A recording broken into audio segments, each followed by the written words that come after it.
माहितीचा अधिकार कायदा हे आपल्या सर्वांच्या हातात असलेले खूप मोठं साधन आहे नाही का? पण त्याची खरी ताकद ती दडली आहे त्याच्या कलमांमध्ये. आज आपण अशाच एका अत्यंत महत्वाच्या कलमाबद्दल बोलणार आहोत, कलम 7. हे कलम प्रत्येकाला माहिती असलंच पाहिजे. तर विद्यार्थी मित्रांनो, माहितीचा अधिकार अधिनियम 2005 मधलं कलम 7 समजून घेण्यासाठी तुम्ही तयार आहात ना? चला तर मग सुरू करूया हे महत्वाचं कलम समजून घ्यायला. बरं, आपण माहितीचा अर्ज तर करतो, पण अर्ज दाखल झाल्यावर पुढे नेमकं काय होतं? आपल्याला उत्तर मिळायला किती वेळ लागतो? या सगळ्या प्रश्नांची उत्तरं आपल्याला मिळतात कलम 7 मध्ये. हे कलम म्हणजे अधिकाऱ्यांसाठी एक प्रकारे नियम पुस्तकच आहे. चला, ते जरा सविस्तरपणे पाहूया. कायद्याच्या भाषेत त्याला म्हणतात विनंतीचा अर्ज निकाली काढणे. पण सोप्या शब्दांत सांगायचं झालं तर हे कलम जनमाहिती अधिकाऱ्याला म्हणजे PIOला स्पष्टपणे सांगतं की नागरिकाच्या अर्जावर किती दिवसात आणि कशाप्रकारे उत्तर द्यायचं. खरं सांगायचं तर ही या संपूर्ण प्रक्रियेची गुरुकिल्लीच आहे. आणि आता बघा, हे जे मुद्दे आपण पाहतोय ना, हे थेट कायद्याच्या मूळ डॉक्युमेंटमधनं घेतलेले आहेत. यावरून एक गोष्ट अगदी स्पष्ट होते की ह्या काही साध्या सूचना नाहीयेत, तर हे अधिकाऱ्यांवर बंधनकारक असलेले कायदेशीर नियम आहेत. आता येतोय सगळ्यात महत्वाचा भाग, तो म्हणजे वेळेची मर्यादा. कायदा अधिकाऱ्यांना उत्तर देण्यासाठी अमर्याद वेळ देत नाही. चला तर वेळेची ही 2 अत्यंत महत्वाची गणितं आपण समजून घेऊया.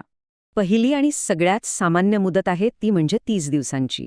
तुम्ही कोणताही सर्वसाधारण माहितीचा अर्ज दाखल केल्यापासून बरोबर 30 दिवसांच्या आत तुम्हाला उत्तर मिळणं बंधनकारक आहे. आणि हो, हा वेळ अर्ज मिळाल्याच्या दिवसापासून मोजला जातो. पण जर तुम्ही मागवलेली माहिती एखाद्या व्यक्तीच्या जीविताशी किंवा स्वातंत्र्याशी संबंधित असेल, तर कायदा खूपच कडक होतो. अशा परिस्थितीत अधिकाऱ्याला फक्त 48 तासांच्या आत उत्तर द्यावंच लागतं. इथे एक एक तास महत्वाचा असतो. चला, या दोन्ही मुदती समोरासमोर ठेवून बघूया, म्हणजे लक्षात ठेवायला सोपं जाईल. सर्वसाधारण माहितीसाठी पूर्ण 30 दिवस, पण जिथे प्रश्न जीवनमरणाचा किंवा स्वातंत्र्याचा आहे तिथे फक्त 48 तास.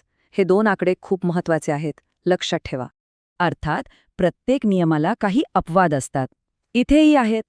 जर तुम्ही अर्ज थेट जनमाहिती अधिकाऱ्याकडे न देता सहाय्यक अधिकाऱ्याकडे दिला तर 30 दिवसात आणखी 5 दिवस जोडले जातात आणि जर माहिती तिसऱ्या व्यक्तीशी किंवा कंपनीशी संबंधित असेल तर त्यांना बाजू मांडण्याची संधी देण्यासाठी ही मुदत 40 दिवसांपर्यंत वाढू शकते.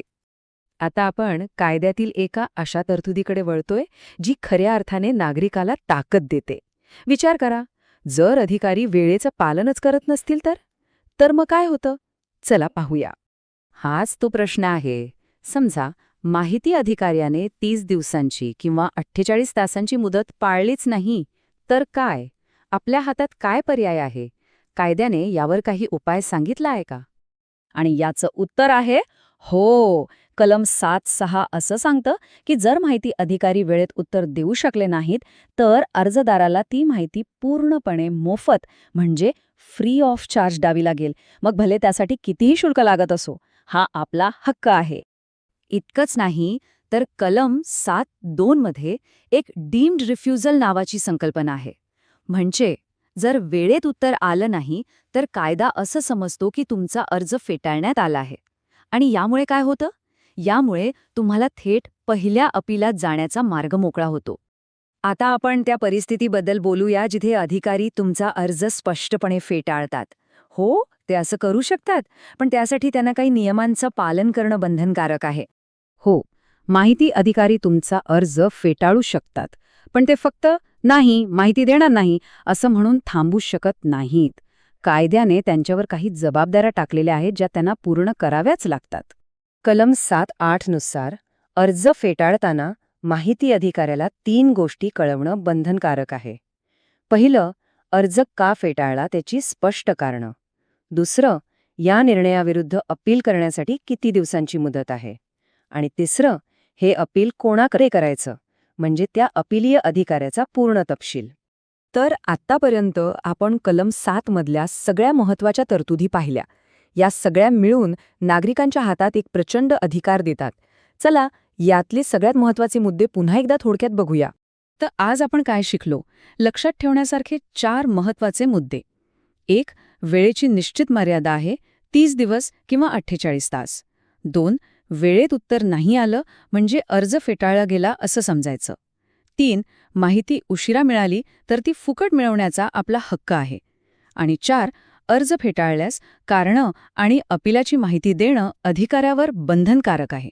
माहितीचा अधिकार कायदा हा आपली लोकशाही मजबूत करण्यासाठी बनवला आहे. आणि कलम 7 हे त्याचे एक धारदार शस्त्र आहे. माहिती हे खरोखरच एक शस्त्र आहे. आता प्रश्न फक्त एकच आहे की नागरिक म्हणून आपण ते वापरणार का?